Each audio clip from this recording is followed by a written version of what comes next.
Assalamualaikum warahmatullahi wabarakatuh. Innal hamdalillah nahmaduhu wa nasta'inuhu wa nastaghfiruh wa na'udzu billahi min syururi anfusina wa min sayyiati a'malina.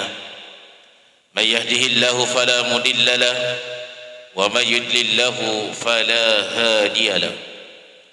Asyhadu an la ilaha illallah wahdahu la syarika lah wa asyhadu anna Muhammadan abduhu wa rasuluh. Allahumma salli wa sallim ala sayyidina Muhammadin wa ala alihi wa ashabihi ajmain. Ayyuhal hadirun, ittaqullaha haqqa tuqatih wa la tamutunna illa wa antum muslimun. Wa qala Allah ta'ala fi kitabihil karim wa huwa asdaqul qailin. A'udzu billahi minasy syaithanir rajim. Bismillahirrahmanirrahim. Zaharal fasadu fil barri wal bahr bima kasabat aydin nas liyudhiqahum ba'dalladhi 'amilu la'allahum yarji'un. Wa qala aidan wa ma asabakum min musibatin fabima kasabat aydikum wa ya'fu an katsir. Sadaqallahul azim wa sadaqa rasulil karim wa nahnu ala dhalika minasy syahidin wasyakirin walhamdulillahi rabbil alamin. Hadirin sidang jamaah Jumat yang insyaallah seluruhnya dimuliakan dan dirahmati Allah Subhanahu wa taala. Kembali pada Jumat siang hari ini atas izin dari Allah Azza wa Jalla yang telah memberikan kita kesehatan, kesempatan, lalu memberikan dari tadi izin dengan hati yang kita miliki, sehingga tergerak hati tak semua meninggalkan aktivitas keduniaan tak menuju kepada panggilan Allah, yakni salah satu kewajiban kita sebagai seorang mukmin sejati, yakni insyaallah menunaikan salat Jumat secara berjamaah. Teriring salawat dan taslim kepada junjungan Nabi Allah Muhammad sallallahu alaihi wasallam sebagai khatamul anbiya'i wal mursalin, uswatun hasanah, contoh teladan terbaik dalam kehidupan kita sehari-hari. Sidang jamaah Jumat yang insyaallah seluruhnya dimuliakan dan dirahmati Allah Subhanahu wa taala. Kalau saya tidak salah hitung, ketika masuk bulan Desember tahun ini, kita boleh dikata tidak henti-hentinya bencana musibah datang silih berganti kepada kita. Mungkin kita masih ingat bagaimana letusan Gunung Semeru. Lalu beberapa pekan kemudian terjadi lagi banjir bandang di Kabupaten Sopeng. Lalu untuk skop Kota Makassar, 2 Selasa kita juga ditimpa musibah.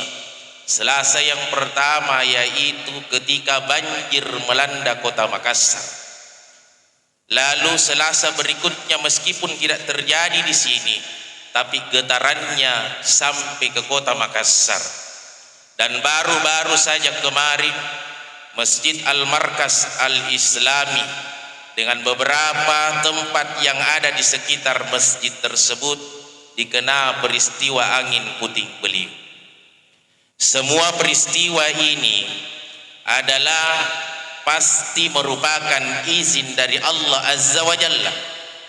Akan tetapi selain daripada izin dari Allah Azza wa Jalla sebagai satu-satunya zat pemilik yang ada di langit maupun di bumi, tidak begitu saja serta-merta musibah datang kepada kita kalau bukan karena ada penyebab selain daripada izin Allah Subhanahu wa taala. Oleh karena itu, sebagai seorang mukmin yang beriman, jadikan setiap bencana musibah yang datang silih berganti kepada kita supaya kita semakin dekat kepada Allah Subhanahu wa taala. Paling tidak hadirin jamaah Jumat yang insyaallah dimuliakan Allah, dalam Al-Qur'an ada beberapa asbab sehingga selain daripada izin Allah bencana musibah itu datang kepada kita. Yang pertama, karena ulah daripada manusia yang merusak alam. Kita bisa lihat dasarnya dalam surah Rum ayat 41 yang kami bacakan di muqaddimah tadi. Zaharal fasadu fil barri wal bahr bima kasabat aydin nas liyudhiqahum ba'dalladzi 'amilu la'allahum yarji'un. Allah Subhanahu wa taala berfirman, telah nampak kerusakan di darat maupun di laut. Itu disebabkan karena tangan-tangan manusia itu sendiri, supaya Allah merasakan kepada mereka akibat daripada perbuatan tangan-tangan mereka sendiri. La'allahum yarji'un, agar mereka kembali ke jalan yang benar. Sekarang apakah musibah itu dari tadi yang akhir-akhir ini menimpa bangsa kita adalah ulah dari manusia? Sekarang coba kita cermati dengan baik-baik. Bukankah ketika terjadi bencana banjir, ada kita pernah dengar hadirin ungkapan dari masyarakat kita, saya sudah sekian tahun di sini tinggal, baru masuk air di rumahku. Itu 20 tahun yang lalu memang tidak masuk. Kenapa? Pembangunan waktu itu tidak sebesar dengan sekarang. Kita ingat dulu jalanan, ketika pada saat dia ditimbun atau dikasih dari tadi aspal, paling tinggi 5 sampai 7. Sekarang bukan aspal, tapi beton, dan tingginya tidak main-main, 30 sampai 50 cm atau setengah meter. Kalau dulu jalanan lebih rendah daripada rumata, sekarang terbalik. Jalanan lebih tinggi daripada rumata. Ini kan terbalik. Dulu rumata lebih tinggi daripada jalanan. Otomatis kalau begitu air mengalir dari tempat yang tinggi ke tempat yang rendah. Nah sekarang jalanan lebih tinggi daripada rumata, otomatis air itu akan masuk ke rumata. Bahkan ada bahasa yang biasa saya dengar, Ustadz, ini terjadi ketika pada saat sudah diperbaiki gotka, sudah ditutup di atasnya, baru dari tadi masuk air ke dalam rumah kami. Akhirnya saya bilang, mari kita lihat sama-sama. Meskipun sudah dari tadi ditutup, kalau bukan ulah tak manusia, yakin dan percaya tidak akan meluap itu air. Ternyata setelah kita buka dari tadi lubang kontrol, banyaknya sampah yang kita temukan. Dan itu rata-rata sampah adalah sampah-sampah pembuangan rumah tangga. Yang paling banyak itu adalah sisa-sisa sayur dari ibu-ibu kita yang ketika habis membuat sayur, dia buang sampahnya di tempat got, padahal ada tempat sampah di rumahnya. Maka kalau dari begitu Bapak Ibu yang dimuliakan Allah, musibah ini selain daripada izin Allah, itu juga karena ulah manusia yang merusak alam. Sidang jamaah Jumat yang insyaallah seluruhnya dimuliakan dirahmati Allah Subhanahu wa taala. Kemudian yang kedua, Allah Subhanahu wa taala melalui bencana musibah yang diberikan kepada hambanya bermaksud untuk menguji hambanya. Kita bisa lihat dalam Al-Quran surah Al-Baqarah ayat 155. وَلَنَبْلُوَنَّكُمْ بِشَيْءٍ مِنَ الْخَوْفِ وَالْجُوعِ وَنَقْصٍ مِنَ الْأَمْوَالِ وَالْأَنْفُسِ وَالثَّمَرَاتِ وَبَشِّرِ الصَّابِرِينَ. Allah Subhanahu wa taala berfirman, dan sungguh akan kami berikan cobaan ujian kepadamu dengan sedikit ketakutan, kelaparan, kekurangan harta, jiwa dan buah-buahan. dan berikanlah kabar gembira kepada orang-orang yang sabar.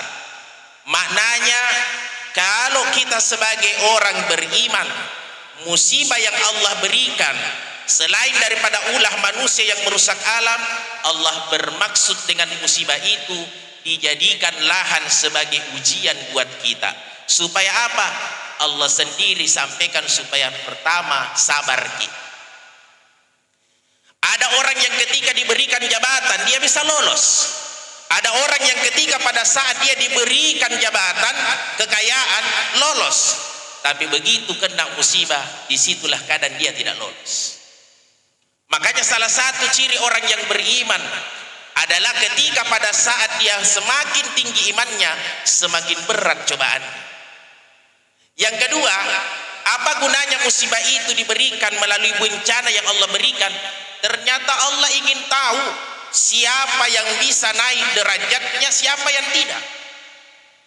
Sekarang bapak-bapak bisa tanya anak tak. Anak tak kan sekarang ini hari, kalau memang masih sama Ji, sebelum ada dari tadi edaran terbaru, hari ini sudah terima rapor. Tapi sebelum terima rapor, dia diuji dulu. Untuk apa mereka diuji? Supaya guru bisa tahu siapa yang bisa naik kelas, siapa yang tidak. Sebaliknya bagi orang beriman, salah satu bentuk ujian yang Allah berikan melalui bencana musibah itu, apakah ketika diberikan bencana musibah bisa naik derajat keimanannya atau tidak. Maka kalau begitu hadirin, mudah-mudahan bencana ini bermaksud Allah memberikan ujian terbaik bagi kita orang-orang beriman, supaya yang pertama, siapa yang bisa sabar ketika ditimpa musibah. Yang kedua, siapa yang bisa naik derajat keimanannya, dan siapa yang tidak. Sidang jamaah Jumat yang insya Allah seluruhnya dimuliakan dirahmati Allah subhanahu wa ta'ala. Kemudian yang ketiga, apa maksudnya Allah sampai Allah subhanahu wa ta'ala memberikan bencana musibah datang kepada kita? Yang ketiga adalah Allah subhanahu wa ta'ala bermaksud menjadikan musibah itu sebagai bentuk peringatan. Dari kata peringatan itu, kata dasarnya adalah ingat. Berarti buat apa Allah jadikan musibah itu sebagai bentuk peringatan? Supaya Allah kasih ingat karena kita kadang lupa. Begitu banyak nikmat yang Allah berikan, kita tidak pandai untuk bersyukur. Akhirnya karena tidak pandai bersyukur, maka Allah berikan dia musibah. Kalau ada orang yang kehilangan uangnya, kehilangan benda-bendanya, jangan langsung salahkan orang lain. Bisa jadi itu bentuk peringatan oleh Allah. Kamu diberikan rezeki, kamu tidak ingat terhadap sesamamu. Berapa banyak orang yang ketika diberikan rezeki, hadirin yang dimuliakan Allah, dia larut dengan rezeki yang Allah titipkan kepadanya, sementara dia tidak pernah ingat bahwa di dalam rezeki yang dia terima ada haknya orang-orang yang tidak mampu di dalamnya. Itulah sebabnya bahasa orang tua dulu yang sangat luar biasa. Apa dia bilang orang tua dulu kita? Nah, besok lusa kalau kamu dapat pekerjaan, kamu dapat gaji, kalau mau gajimu bersih, begitu kau terima, kasih keluar memang supaya bersih yang masuk ke keluargamu. Apalagi dari hasil data kemarin hadirin yang sangat dimuliakan Allah subhanahu wa ta'ala, ternyata data terakhir Pak, itu 2 triliun ternyata andai kata seluruh warga kota Makassar yang punya titipan harta, dia berikan itu ke Basnas untuk dikelola, itu hampir 2 triliun. Tapi yang masuk ke Basnas hanya 28 miliar. Maka kemarin itu beliau sampaikan, Ustadz Ashar Tamanggong sebagai Ketua Basnas Kota Makassar, beliau sampaikan, andai kata seluruh orang kaya dia keluarkan itu zakat hartanya, dikelola dengan baik oleh Basnas, tidak ada orang miskin katanya di Makassar. Kalau itu bisa dikelola dengan baik. Cuma persoalannya selalu ada indikasi. Kira-kira kalau masuk sampai tidak atau tidak. Itu kadang biasa, bahasa itulah yang kadang biasa mengatakan orang kita yang memiliki harta, dia langsung mau menyerahkan kepada orang yang dia kenal baik. Pada Padahal insya Allah mudah-mudahan kita yakini bahwa ketika harta kita ini dikelola dengan baik, tentu orang-orang tersebut di atas Al-Quran dia bersumpah, dia akan menyalurkan itu kepada orang-orang yang betul-betul berhak. Sidang jamaah Jumat yang insya Allah seluruhnya dimuliakan dirahmati Allah subhanahu wa ta'ala. Kemudian yang kedua, buat apa dari tadi Allah subhanahu wa ta'ala menjadikan juga musibah ini sebagai bentuk peringatan? Selain karena kita biasa lupa, yang kedua supaya jangan ada kesombongan dan perilaku yang sama yang terulang kau lakukan kembali. Ini sama bahasanya dulu, ini guru kita dulu almarhum Andre Gurta Kiai Haji Sanusi Baco. Beliau sampaikan seperti ini, kalau ada anak tak melakukan sebuah perilaku yang menyimpang, gara-gara perilakunya datang orang tuanya itu tadi, anak yang dipukul atau disolimi sama anak tak, mungkin marah biasanya itu orang tua, tapi dia tidak mau pukul anak tak karena melakukan kesalahan, nak pukul anaknya orang. Tapi sebagai bentuk kebijaksanaannya, orang tuanya datang biasa sama kita, Pak Tabe, itu anak tak sudah pukul anak saya, kita yang didik atau saya? Sebagai orang tua yang baik, ketika datang orang untuk menyampaikan hal itu, orang tua yang baik dia mengatakan, Pak, minta maaf atas perilaku anak saya, mudah-mudahan tidak terulang lagi, saya akan didik baik-baik anak saya. Akhirnya ketika pulang ini orang tuanya, Pak, lalu apa yang kita katakan sama anak kita yang melakukan kesalahan tadi? Berapa tahun mak saya tinggal di sini, nak, baru gara-gara perbuatanmu orang lain datang kepada saya, gara-gara perbuatanmu, supaya ini nak tidak terulang lagi, jangan lalu lagi ulangi. Berarti seperti itulah bahasanya Allah melalui musibah. Allah bermaksud kasih kita musibah supaya apa? Nak kasih peringatkan ki, jangan ada lagi kesalahan yang sama yang kau lakukan. Apa kita tidak ingat bagaimana dulu Aceh diporak-porandakan? Kan ada yang mengatakan itu hari, Ustadz, kenapa bukan sekali Israel nak kena yang menghabisi saudara-saudara kita yang Muslim Palestina? Kenapa mesti kota Serambi Mekah?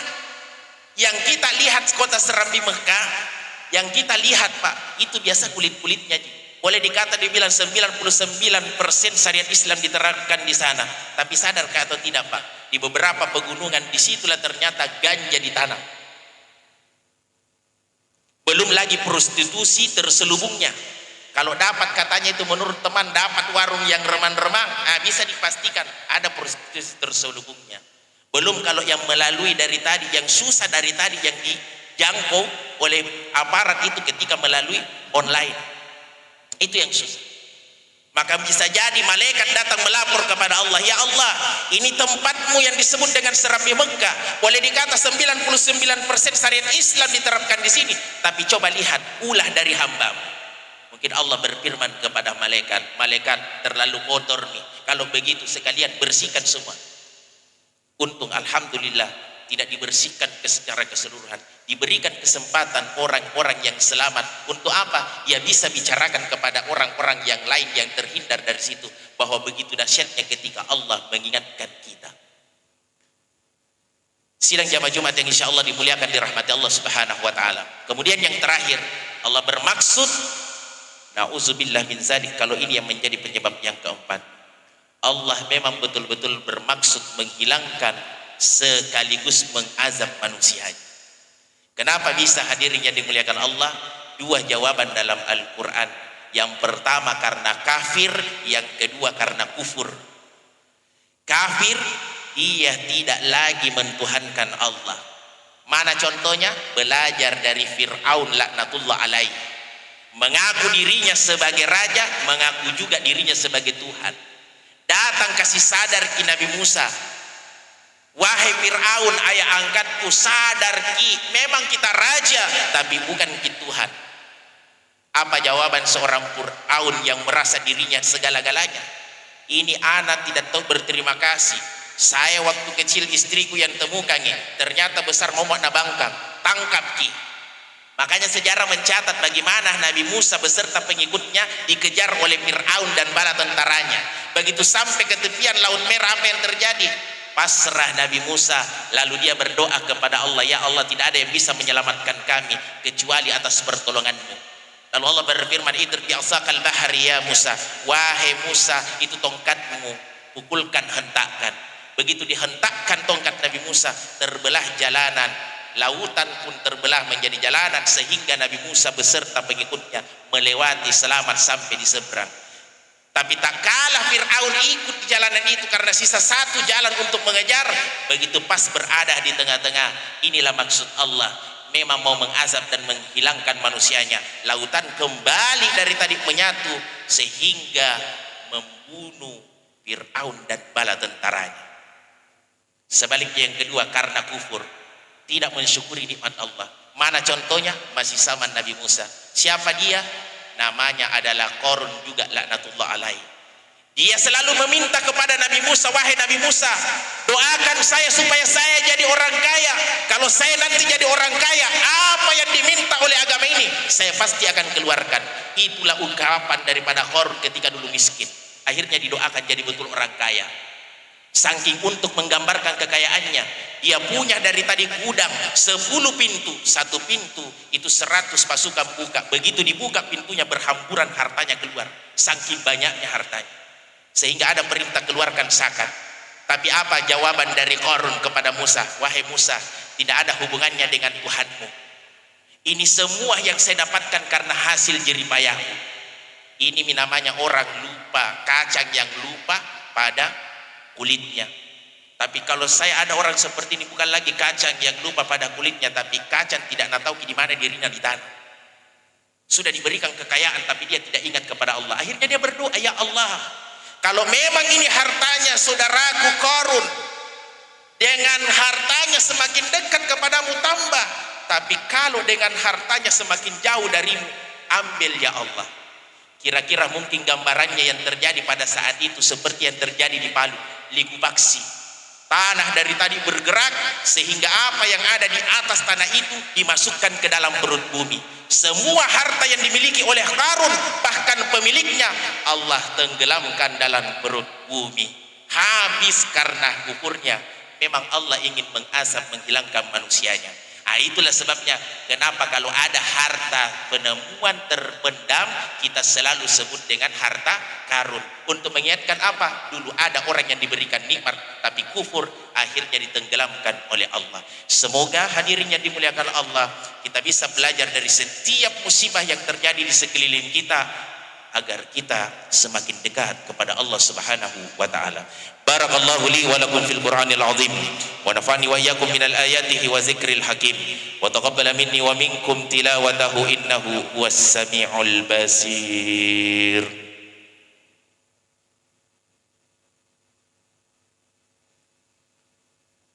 Alhamdulillah, alhamdulillahilladzi hamdan kama amar, asyhadu an la ilaha illallah wahdahu la syarika lah, wa asyhadu anna Muhammadan abduhu wa rasuluh. Allahumma salli ala Muhammad wa ala ali Muhammad kama sallaita ala Ibrahim wa ala ali Ibrahim, wa barik ala Muhammad wa ala ali Muhammad kama barakta ala Ibrahim wa ala ali Ibrahim fil alamin innaka Hamidum Majid. Wa qala Allah ta'ala fi kitabihil karim wa huwa asdaqul qailin. A'udzu billahi minasyaitonir rajim. Bismillahirrahmanirrahim. Inna Allah wa malaikatahu yusalluna 'alan nabi ya ayyuhalladzina amanu sallu 'alaihi wa sallimu taslima. Hadirin sidang Jumat yang insyaallah seluruhnya dimuliakan dirahmati Allah Subhanahu wa taala. Mari sejenak kita mengangkat kedua tangan, mengusyukkan hati pikiran kita sembari kita berdoa kepada Allah. Semoga Allah senantiasa menerima amalan-amalan kita, mengampuni atas segala dosa-dosa kita, serta semoga Allah menjauhkan kita dari segala bentuk musibah, bencana dan bala di hadapan Allah Subhanahu wa taala. Allahumma ighfir lil muslimina wal muslimat والمؤمنين والمؤمنات الأحياء منهم والأموات إنك سميع قريب مجيب الدعوات ويقاضي الحاجات.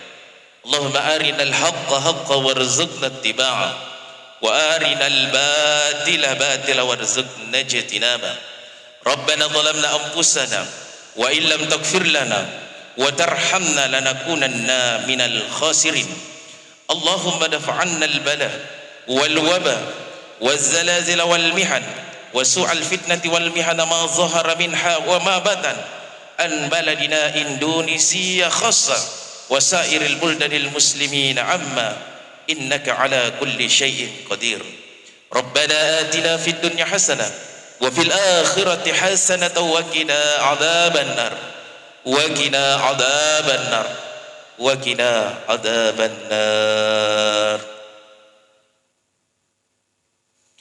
عباد الله إن الله يأمركم بالعدل والإحسان وإيتاء ذي القربى وينهى عن الفحشاء والمنكر والبغي يعظكم لعلكم تذكرون ولذكر الله أكبر والله يعلم ما تصنعون أقم الصلاة